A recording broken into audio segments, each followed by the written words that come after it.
other things. So Thank you so much. so you help me for now. Again, Dr. Hussam, you are more than welcome, and also all the audience that attending this presentation are also our friends, and also all of you are welcome. Actually, I would like to introduce Dr. Hussam. Dr. Hussam, again, he is my colleague in Just University. He is the professor of animal environmental physiology, and he got his first degree from Jordan University of Science and Technology, and also for the two master and PhD degree, he got it from Missouri. Is it right, Dr. Hussam, from Missouri, USA? I got my master's, yes, from New Mexico State University, and then my PhD from the University of Missouri. Correct. Missouri, yes, Missouri. So yes, Dr. Hussam actually has a long experience in environmental physiology, and his research topics is concentrated in the measurement. Actually, he has a very nice equipment that now we can call it as digital recording, sensors, and other things. And I think I do think that we will get more information from him regarding the environmental physiology and the things that he got through his research work. Dr. Hussam, the floor is yours now, and please start. Thank you. Thank you, Dr. Khalil. Good morning, everybody. I was trying to get the camera connected, but unfortunately we got some technical mess up here. Dr. Khalil and everybody, can you see the screen? Yeah, I can see it. So yes, the black one is right. Impact of thermal stress in the drought. It has to be maximized, I believe. Yeah, maybe. Yeah. Okay. So thank you for your attention today and for your presence. I hope we spend a good time reviewing some of my work regarding the stress and drought effects on animals, on farm animals. We have been using actually several animal species throughout the past years, although my main focus was on the smaller ruminants, more particularly goats, as they are quite representative of the adapted animals in our harsh climates.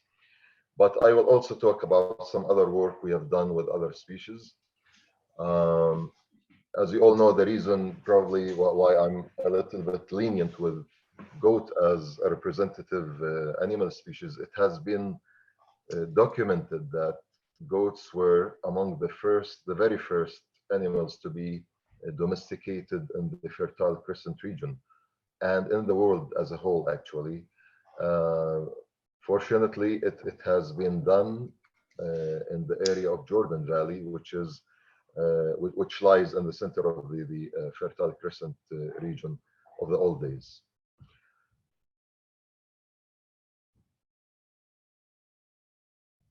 I would also like to bring your attention that some of our landmark work with the animals has been done in lab, and we compared these results to our field findings. So the reason we shifted actually to direct field measurements, we had the animals chronically instrumented with several technological devices. Some of them are data loggers, some of them are radio telemetric devices.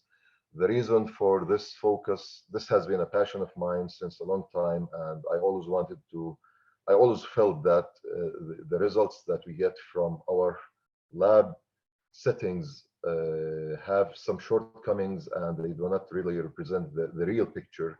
So I will show you also some of the results we have done in goats, where we had the animals chronically instrumented, and then we set them free in their rangeland, so they graze extensively, and then we had really good results and some new findings regarding their physiology and what happens to them in the field as compared to what happens to them in the lab. معلش دكتور السلايد ما بيتحرك عنا، غيرت السلايد ولا لا؟ لا الآن غيرت. أيوه لسه احنا على نفس الأول. really؟ ممكن ليش؟ ممكن تمشي. اوكي تمام. هسه بس هيك الشاشة عمالها تطلع الشاشة صغيرة صغيرة صح؟ عنا بس مش مشكلة. لما أعملها ماكسيمم ما بتتحرك الظاهر عندكم. أوكي خلص ما هيك بعرف تمام ليش. دكتور، إذا ممكن سلايد هيك أوكي؟ هيك بدك تمشي. تمام. بس هيك مش راح يطلع الأنيميشن، مش راح يطلع ما بعرف ليش. واضح again هيك الاوفر فيو واضح جدا. هيك can you see the slide moving or not? Doctor, it is not moving. You are in the overview slide. Is it right? Or بالسلايد الرابع صرت الآن أو الخامس. this is the fifth one. Yes, I think this is the fifth one. Yes. Okay, Maybe okay. you can go back and forward and reverse just to. Okay, so keep it like this and move on is okay? Yeah, you can go. Go ahead. Okay. Right. We have, in face of the global warming challenges and climate change problems we are facing, especially within the last decade, several approaches have been done over the years to encounter these challenges in farm animals. Of course, my colleagues here are experts in the genetic improvement programs and genetics. So this is one main approach to really select for the better adapted animals. But we really need to always verify the physiological factors underlying these genes, so that we always know what to look for in these animals. My approach was mainly in physiology. So my line of work has been focused with my colleagues on endocrine manipulation at one stage of my research life, and then I switched gears to dietary interventions because it is probably the more accepted approach to farmers when it comes to application. And finally, I had this interest in water metabolism.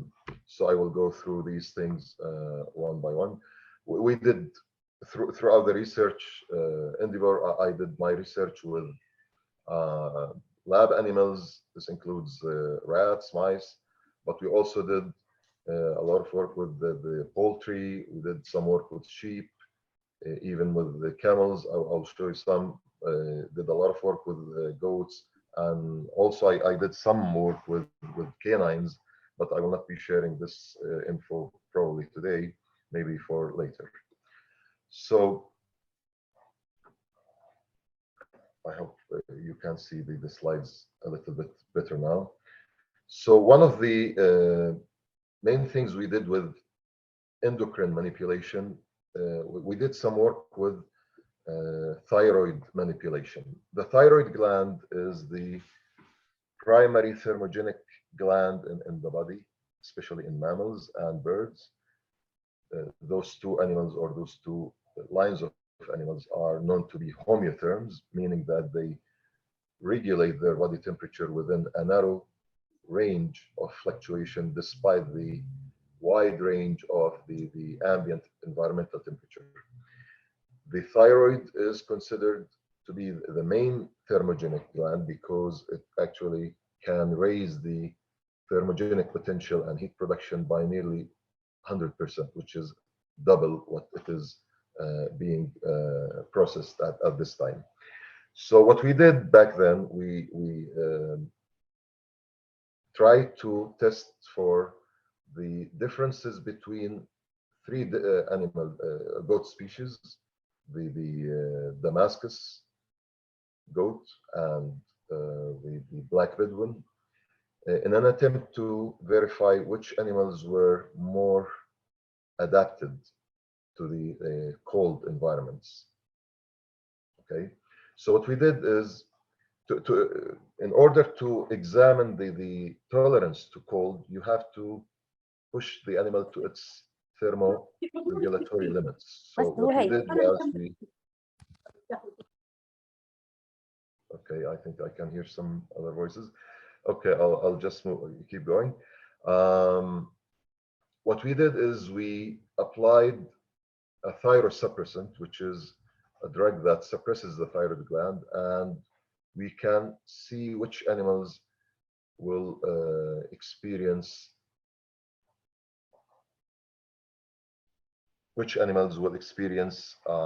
lower body temperatures when their thyroid glands were challenged. And we could always see that the black Bedouin goats were actually more tolerant, and we later took this research and tested these animals in the heat stress conditions, which is also quite representative in our I would say arid or semi-arid or even desert-like climates. And we also found, as I will show you later, that the black Bedouin animals were more tolerant even of the heat stress. Okay. All right. Aside from the direct manipulation of the thyroid, we try to avoid usage of these chemicals in later stages. So we went back and adopted another approach to hinder the thyroid gland momentarily, because the animal will always need a thyroid gland, but we try to manipulate the thyroid gland using potassium iodide, which is known. I know everybody knows that iodine is quite essential and required for the thyroid to function well.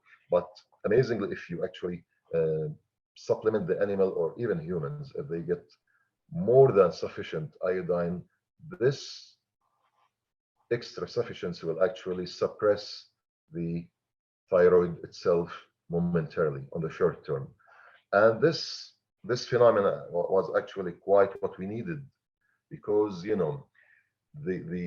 one of the main aspects or main outcomes of climate change and the global warming is not only the accumulating higher temperatures of the ambience, but the more important finding was always the amazing and the strong heat waves. So a heat wave will hit more severely than ever before.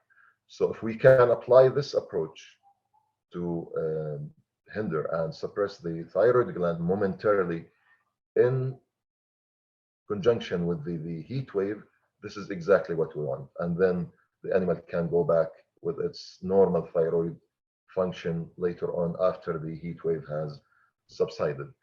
So I'll just show you some of the main findings of this research. In this research, we exposed the animals to acute heat stress, which is parallel or somewhat that mimics the heat wave that we might see in the field. Okay. And the application of the potassium iodide was done. Actually, we did some pilot studies to optimize the time frame. We actually supply the potassium iodide, and then we optimize the dose. Eventually, when we got handy with this, we managed to actually time the supplementation of the potassium iodide just at the right time to suppress the thyroid function at the time of the peak heat stress.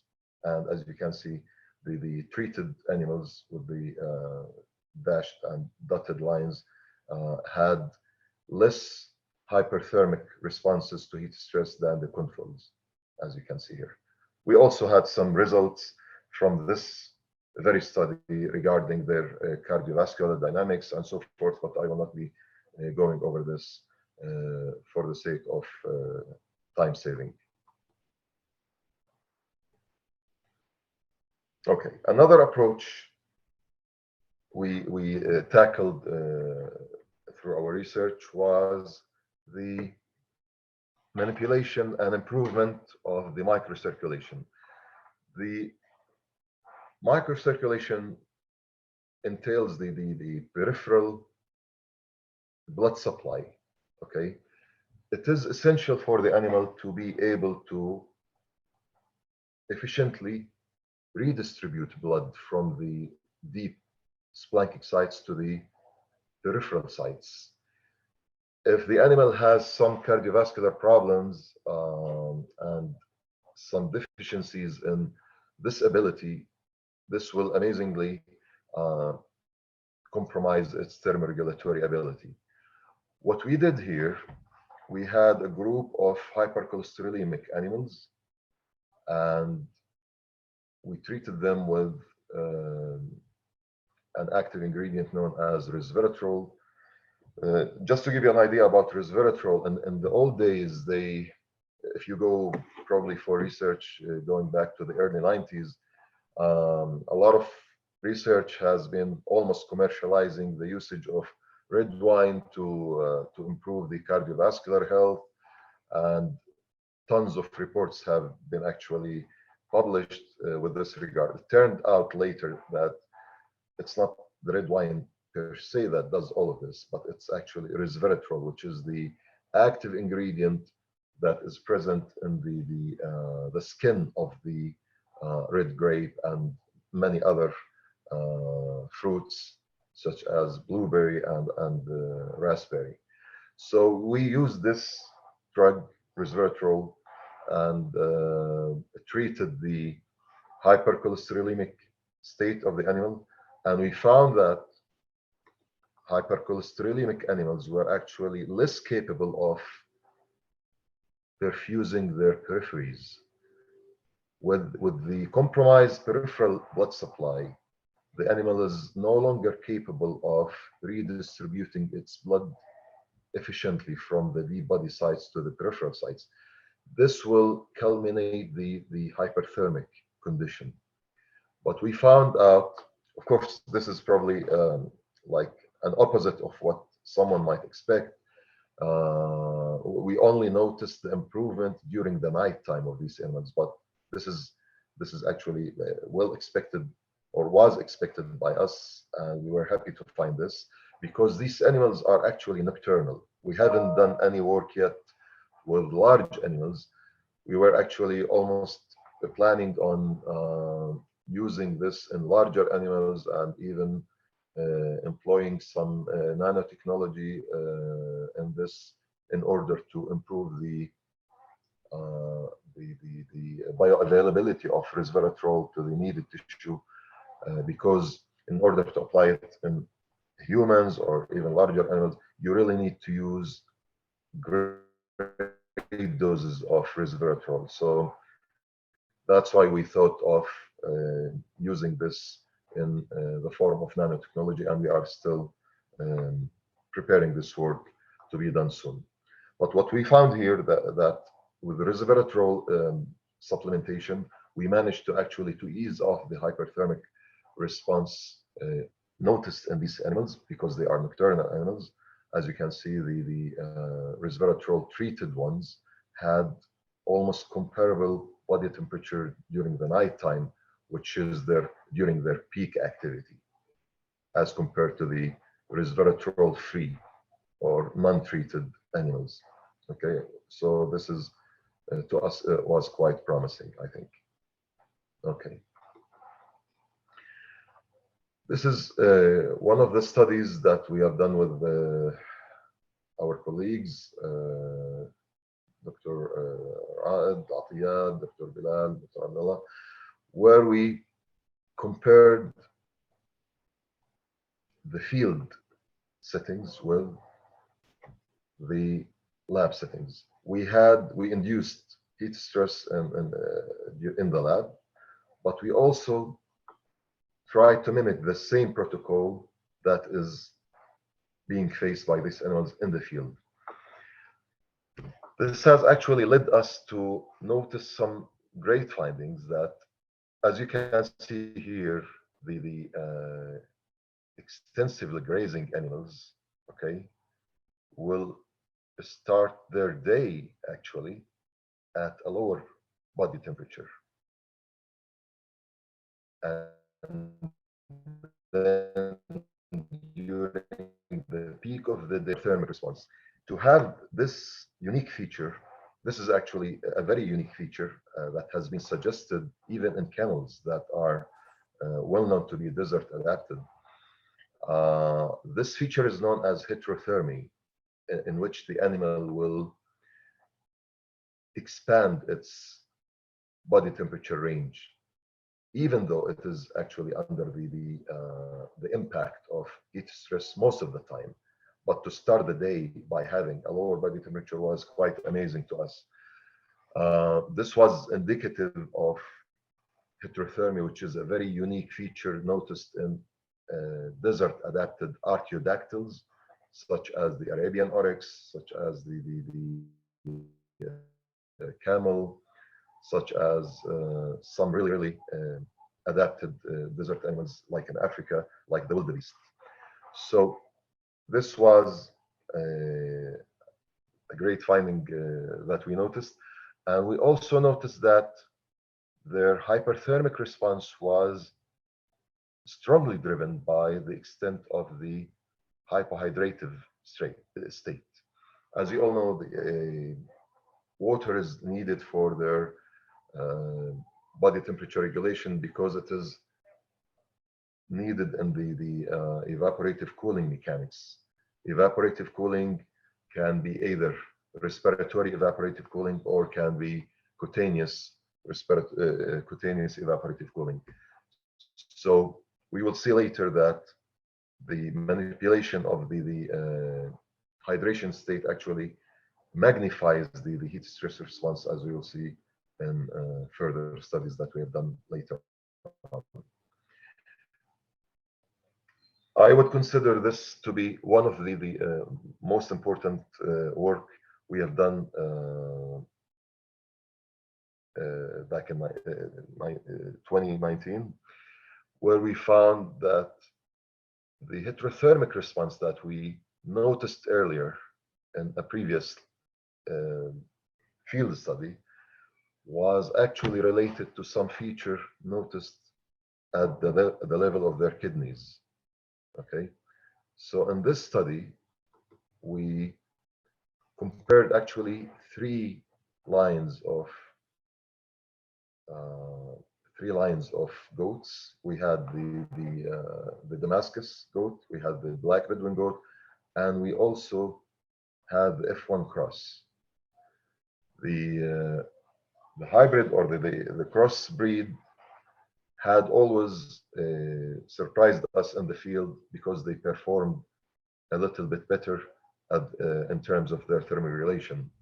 So we wanted to take this a step further, and we had designed this study where we had the animals chronically instrumented with the electronic devices. The electronic device will give us a high resolution measurement of their body temperature throughout the day, throughout the whole study, throughout the whole month. And we had these instruments synchronized with other biometeorological devices measuring the environmental conditions such as solar radiation, black globe temperature, relative humidity percentage, and ambient temperature, air temperature. At one point, we supplied shade for the animals. This is a very simple approach that can be done in the field, actually, but amazingly and astonishingly, it is overlooked extensively by farmers. Just supplying shade to the animal will actually minimize the impact of heat stress, because we have a great extent of solar radiation in Jordan, and I'm sure we have even more extensive solar radiation impacts in other regions such as Saudi Arabia, Kuwait, Qatar, Iraq. These countries have even more harsher solar radiation impacts than our region. So later on, we deprived the animals from shade. We exposed them to the solar radiation throughout the day. And we had a gradual hypohydrative protocol in which we initially offered the water all the time ad libitum, and then we started restricting the access to the water in terms of time, in terms of the number of hours, how many hours they have access. We minimized this gradually. And then at the very final stage, we went to the more extreme challenge, and we limited the amount of water given to them throughout the day based upon their body weight, and taking into consideration also their behavioral water intake, because this varies from one animal to the other. So we took this into consideration. What we found that as you can see here, the heterothermic trend was always greater in the F1 cross. This represents their body temperature, and you can see this dip during the early hours of the day. And then we don't see any improvement during the daytime, but this actually gives the animal a head start to take in more heat load without having to physiologically face this heat. In fact, this response has been noticed, believe it or not, in high-performing athletes, even in humans. They noticed that marathon runners, that some basketball players that were more efficient and more brilliant in their gameplay, they had this trend of heterothermy, even in humans, but it's not to the extent of what we see in desert animals. So this has been actually a focus in research in recent years. We also noticed that we started digging in and looking more deeply into the renal function, and what we found that their kidney-related hormones were actually even more pronouncedly affected.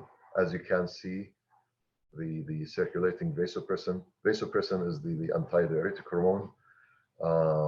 These animals were more capable of withholding water. They could withstand heat stress more because they were at least in one dimension, they could save water because of their better or improved antidiuretic potential, because they can produce more circulating vasopressin. Okay. To our surprise, we did some histological measurements in the animals, and we, just to give you an idea about what we did in these goats, there are some old reports in camels showing that this is just the cross section of the kidney. The kidney has this cortex region and then this medullary region, which is rich in the active and functional building unit, which is the nephron. So it turned out to be that the camels were at one point more adapted to the desert conditions because they had relatively thicker medullary regions relative to their total cross-sectional area as compared to other animals. So we went ahead and examined this feature in these animals, and to our surprise, the histological findings actually matched what we found and what we noticed in the endocrine responses as well as the thermoregulatory responses. So the relative medullary thickness of the F1 cross turned to be actually greater than what it is in Black Bedouin or the Shami or Damascus goats. And that's why we had the title actually declared as renal efficiency underlies adaptive heterothermal heat stress hyperhydrated goats, and this had good echoes in the scientific community later. That's why we shifted gears, and I started focusing more and more on water metabolism because of this. So I went and tried several chemicals or feed additives that have been used in the field, but with a different approach. I used betaine and I creatine for this purpose. Betaine or betaine is known to be an osmolyte. An osmolyte is a chemical that will aid the animal in withholding more water. It will attract water. Okay, it will increase the water holding capacity of the animal cells. Okay, creatine was a candidate additive to be used because this has been adopted in the athletic community for years. In fact, it started being used by meat scientists back in 1996, I believe. And the guy who did this, the researcher who did this, was at the University of Missouri. And what they asked him to do, the complaint by the USDA was that the pork meat was given less chance on the shelves to be commercialized because after just few days it starts losing its water, and it's not as appealing to the consumer as they wanted. So what he did was supplemented the pigs just 1 week prior to the slaughter time with creatine, and boosted their system with creatine, and it turned out to increase the water holding capacity of the meat cuts later on. Now the Russians took this approach and applied it on their bodies as humans, and bodybuilders started noticing that during the bodybuilding shows and competitions, the definition of the muscle was improved in certain athletes who turned out to be using creatine. So we thought maybe this will help, but it didn't actually. We found that it didn't help us at all in the thermoregulatory behavior or thermoregulatory performance. What the only finding we found later on that was related to betaine, but not to creatine. There was not even any interaction between betaine and creatine. So as you can see here, after the chicks were, these are broiler chicks, okay? They were supplemented with betaine and creatine throughout their lifetime, okay? Immediately after hatching to the day of slaughter. A few days prior to slaughter, we exposed these animals to acute heat stress, and we noticed that the significant result or the significant effect was just related to betaine and nothing else in terms of their hyperthermic response. So they were less hyperthermic in the betaine treated animals as compared to others. More interestingly, we found that not only betaine improved their hyperthermic response, meaning that it improved their hyperthermic response, making it less extreme, but it resulted in extremely minimizing the extent of deaths and mortalities. We had no mortalities at all in the betaine treated animals as compared to the control. So this is one important aspect that can be adopted by farmers, and hopefully the specialists and the extension programs can actually transfer this. We try all the time to convince the farmers to adopt these technologies, but I'm sure everyone here knows what we face when we go to the field, because we are not extension specialists, unfortunately. Okay, so I'll just shift gears now and show you some of the work we've done later on. Of course, we have before applying these approaches to poultry. I've done it actually in animal models, meaning that the approach was done in lab rodents, and we found promising results. We later then adopted this and used it in broilers, which has been shown to be effective.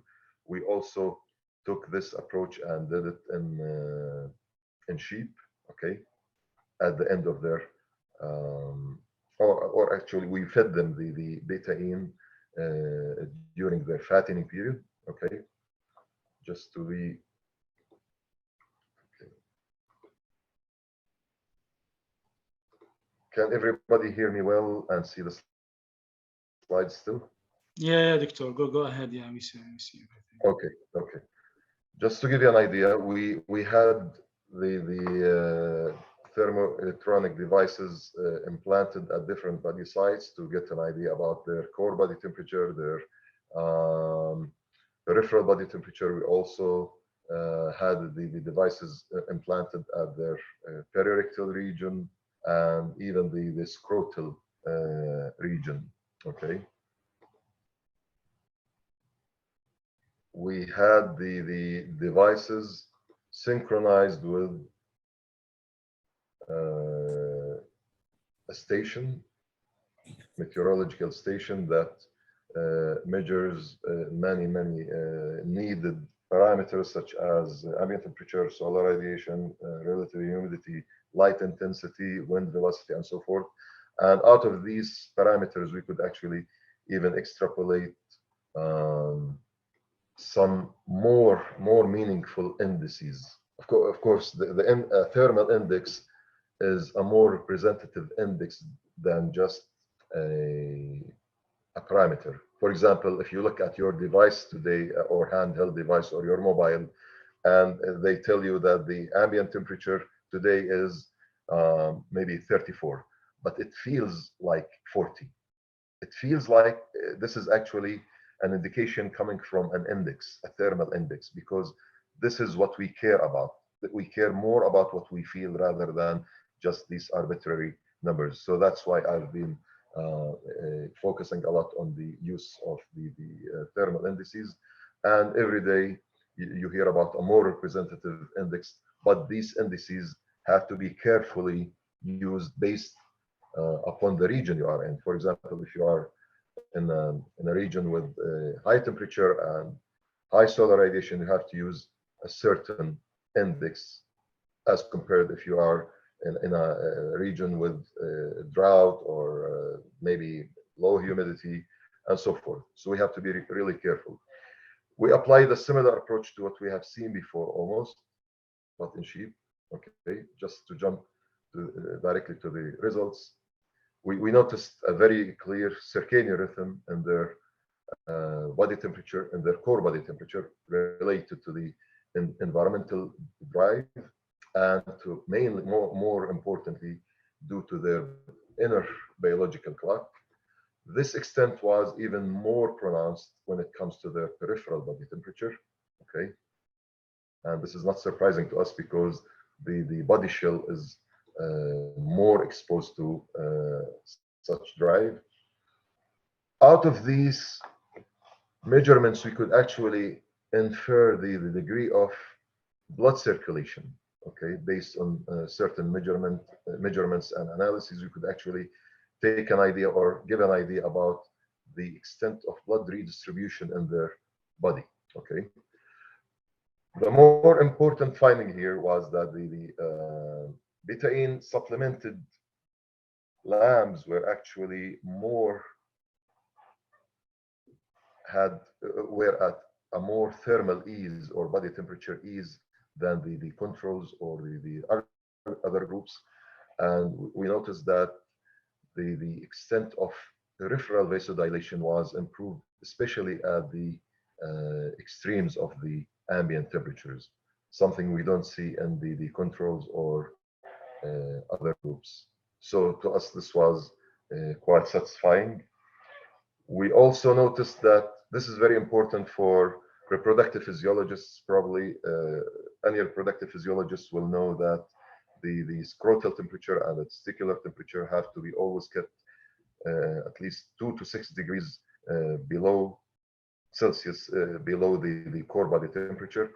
What we found in this study was that even the scrotal temperature was improved in the betaine treated animals as compared to the non-treated animals, but we haven't done any analyses yet regarding their potential improvement and probably spermatogenic count or spermatogenic activity. Okay, so this remains to be tackled. I'll just give you a brief idea about some of the work we've done with camels without having to go into too much details.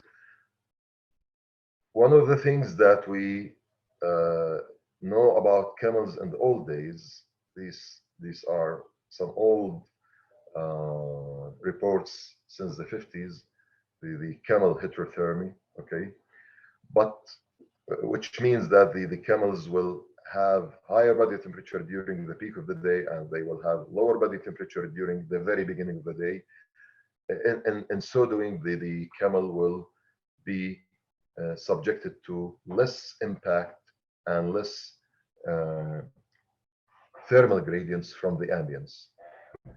Okay, but based upon many more recent reports that have been using actually even more advanced devices. In the old days, they just used like thermometer, okay, mercury thermometer or alcohol thermometer, and the measurements were quite simple. But when we used the more high-tech devices and tried to find the same findings, we didn't actually find that.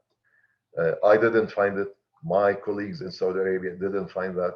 So this, I think, raises a red flag in which these findings have to be revisited again, okay, and they have to be redone and under more intensive and more accurate measurements. What we did here, in these camels, we actually implanted the thermochronic devices in the systemic location to measure the core body temperature and the peripheral temperature, but we also went to the brain side and we implanted these devices in order to give an idea about a known feature known as selective brain cooling. Okay, just to give you an idea about the sites in which these devices were implanted. Okay, we implanted in many regions. In the hump and the parietal region, and the scrotum and the intraperitoneal cavity, the sternum, where most of the body actually lies here on the stifle region, where when the camel lies on the ground. And this is a very unique feature, and so that the rest of the body doesn't really get in touch with the ground. This is a hardened tissue side and almost keratinized, so the camel will not feel the intensity of the heat of the sand when it lays down. Okay, and we had the devices also implanted in the subcutaneous region of the head and the meningeal region, and also in the hoof region. Okay, just to give you an idea of what we found. What we found amazingly, that aside from their ability of selective brain cooling, we on the side of this research, we also noticed their behavior, and this is something we also found in dogs. Actually, we noticed that their brain temperature actually starts rising just a few minutes before they wake up, meaning that the state of alertness, even probably in our bodies, I think, lies a lot on, or relies a lot on the thermal states. So before we wake up, our brain actually starts warming up before it gives the wake up signals. And this is something we thought was very interesting. And we are planning on doing even some more work in this regard. Okay, I don't think I'll be mentioning a lot of this for the time of, for the sake of time saving. Okay.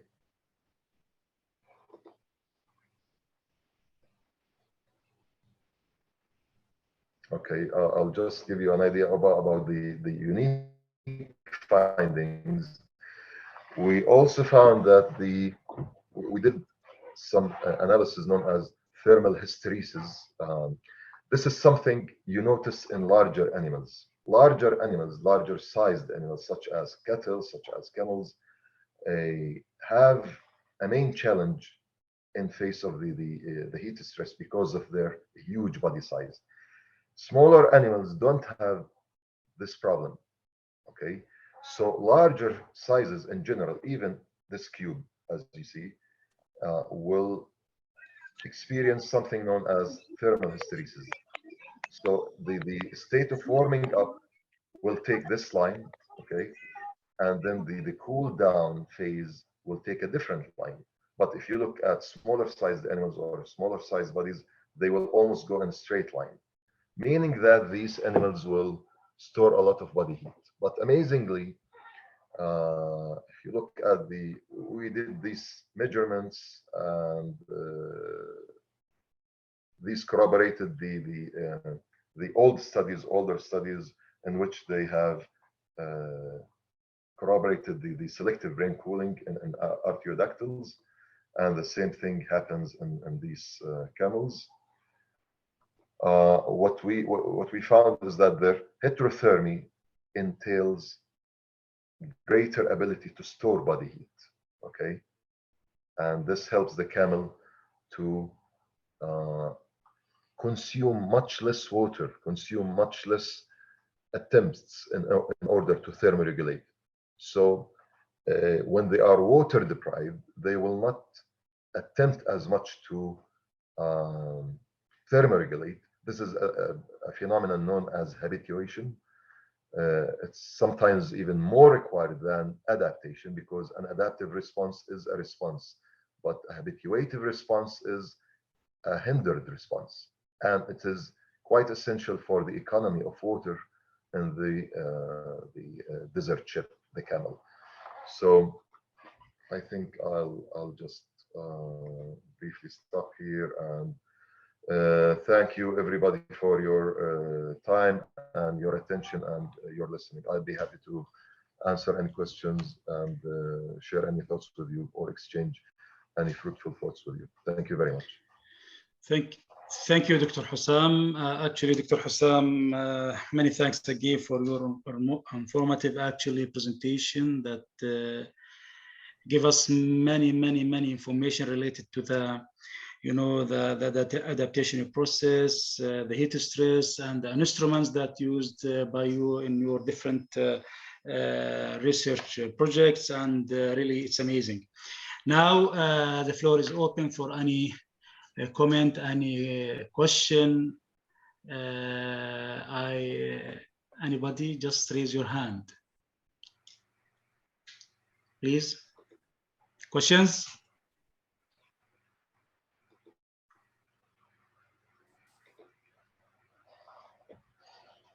Any question? No? So, Dr. Hussam, can you elaborate much more about the thermal index? Because this thing is related to how do we feel, even if you have 30 Celsius and you feel it more than 40, since we are now in heat stress and heat period. So can you elaborate on this thing and give some idea to the audience? One of the most famous thermal indices out there is the temperature humidity index. And this is an index developed in the US. In the US, they have, during the summertime, they have a lot of rain too. So it is of concern to them, because they will have, during the summertime, they will have a higher ambient temperature as well as relative humidity. Unfortunately, I got really surprised by some researchers in our region adopting the same index, which really does not represent our reality.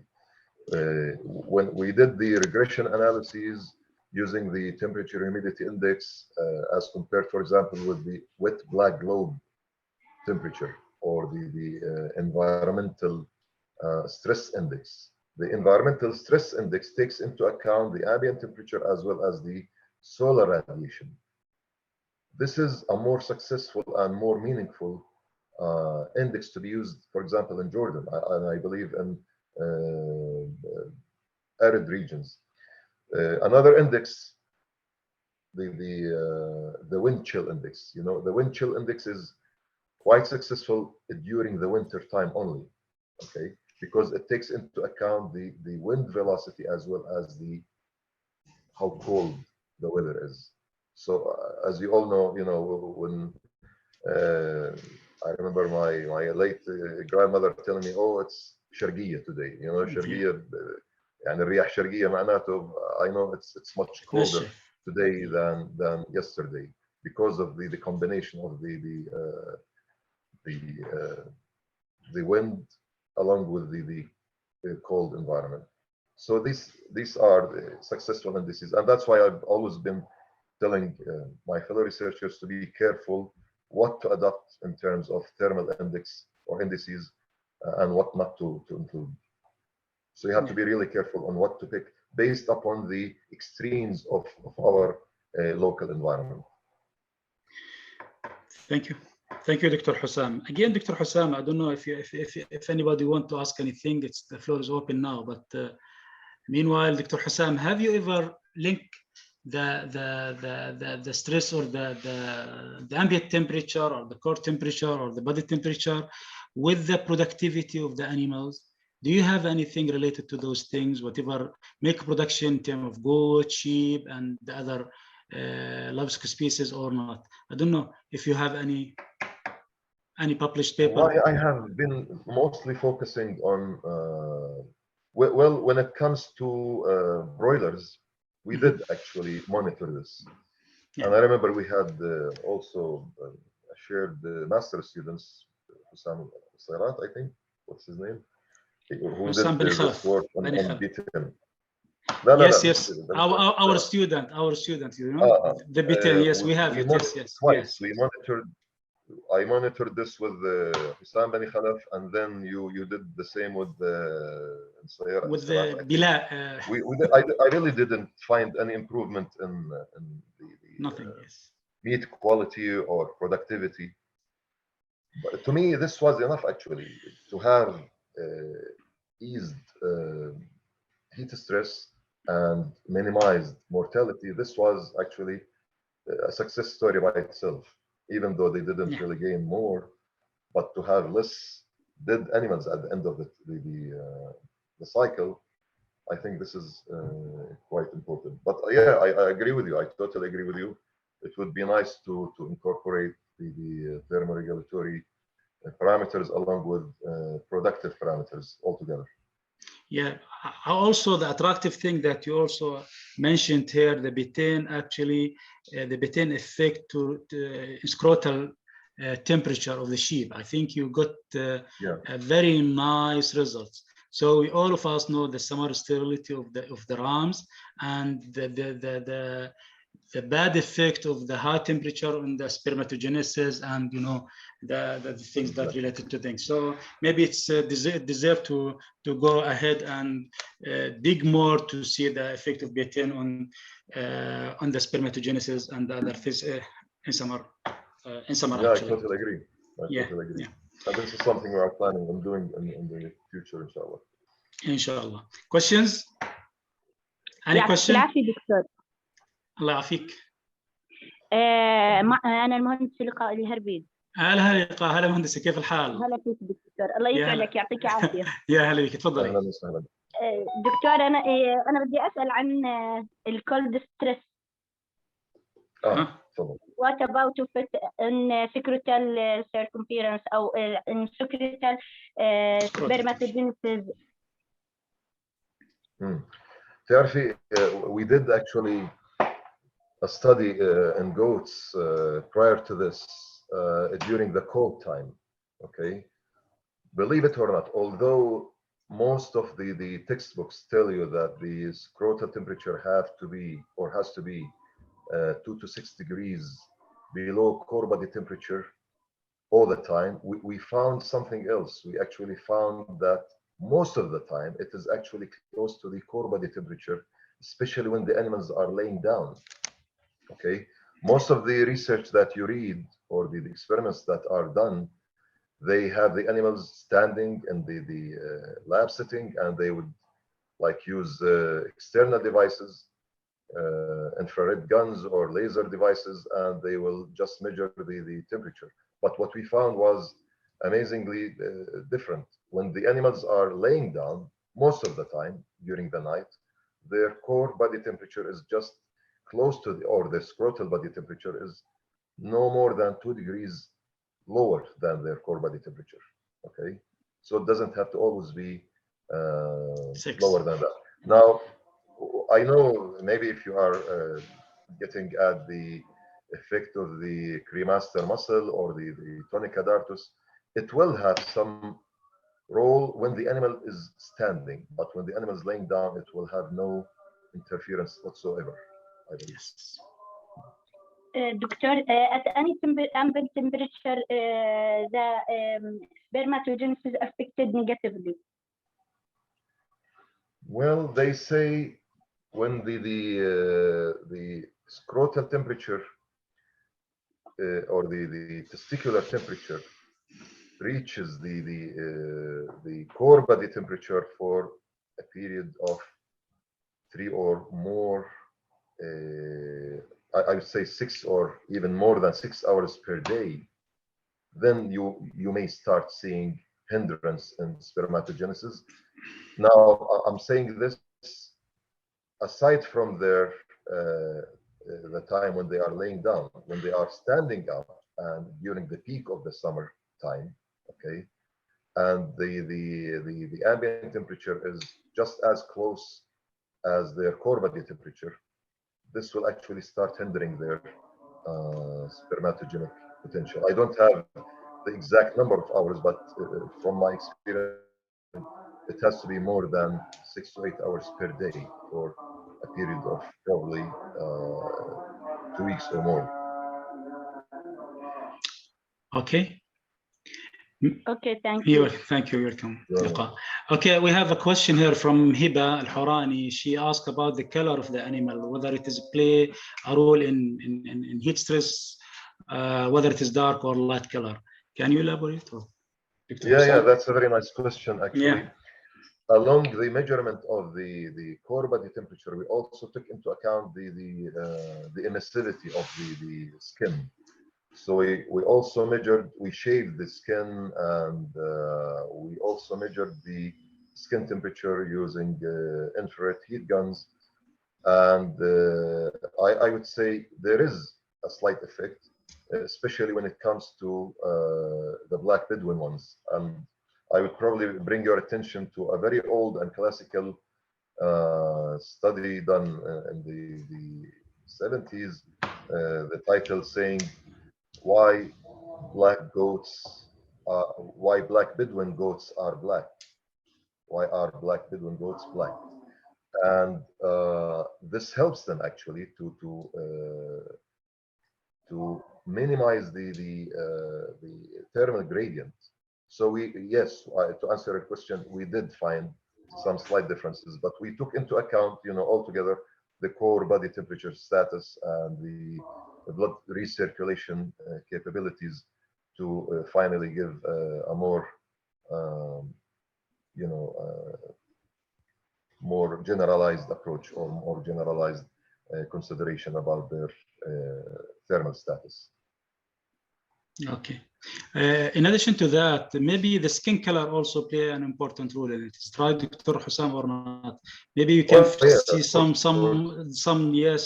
black hair with different colors in the skin. So this is another story to be discussed. I see Dr. Hussein Jumaili. You can ask now, Dr. Hussein. Dr. Hussein, yeah, go ahead. السلام عليكم دكتور. وعليكم السلام. بالحقيقة دكتور دخلنا موضوع ممتع وهو موضوع الساعة يمكن بالوقت الحاضر، ويعني احنا حقيقة ما عندنا اطلاع كبير على الموضوع الانفيرومنتال فيسيولوجي، وهذا راح يدفعنا يمكن نقرأ ونتابع أكثر حتى نتوصل للمعلومات الكم الهائل اللي طرحها الدكتور يعني، وكان يمكن هاي تحتاج ساعات للعرض. بس أريد أسأل سؤال: Are there any probabilities of a mutation in spermatogenesis because of heat stress, or only it's increase the mortality rate? Dr. Hussein, your question is there a chance for mutation because of heat stress? Wallahi, I'm not a reproductive physiologist. Are there any research about this? Maybe it needs more things, but the question, I will rephrase the question to you, Dr. Hussam. Dr. Hussein, I think he means that does the heat stress, the high solar radiation, cause any mutations in the animals in general? Yeah, in the spermatogenesis and the other things. Whether does it affect also the gene pool or not? The genetic I believe there will be a great potential. I mean, I would take an educated guess in this term and say that at least the viability will be compromised. I'm not sure what kind of mutation they will probably face. This has to be probably tackled or answered by a more specialized person than I am, to be honest, who's a reproductive physiologist. So this is a very interesting question, I think, and has to be studied so that we know exactly, like, if the animals are exposed to this extent of heat stress and this extent of solar radiation for that many hours, and in conjunction with the measured scrotal temperature, and then we take different measurements of their sperm counts and sperm analyses or semen quality and so forth, I'm sure this will give us a great idea. Yeah, for sure, Dr. Hussein. Yeah, the spermatogenesis or the semen quality will be affected. But his question, I think, he is talking about the mutations at gene level. Dr. Hussein, I think that the mutation may occur, I'm not sure, may occur if the mother or the dam of the animal exposed to high temperature through pregnancy period. Maybe and maybe not. So if it is still, the high temperature affect the pregnancy and may cause high mortality rate through this pregnancy through I think heat waves. So maybe through embryogenesis or through pregnancy period, it may affect. It may, I'm not sure. Okay, so but after postpartum, you may not face something, but the fertility, the spermatogenesis, semen quality, dead and live, and the abnormal sperms will be appeared throughout the heat waves. So this is, I think, this is what I have to answer through this for this question. Are you satisfied, Dr. Hussein? Do you have any question? Other question? No, it's okay. Thank you. So, any question? I saw a hand raised with Dr. No? Questions? Okay. For now, I do want to thank Dr. Hussam for his rich and informative presentation, and really you present so many results, and I do believe that those results need to be separated, and if you present just only one, later on maybe we can arrange to give us some information related to the equipment that you used, and how can you conduct your experiments, and how can you collect the data from the chips that you inserted below or subcutaneously in the animals. It will be very nice to hear you again. Thank you very much again, and if you don't have any questions, we have to terminate actually the presentation. Many thanks, Victor, and many thank you all for your attendance. Thank you very much. Thank you. Bye bye. السلام باي باي. السلام عليكم. السلام عليكم.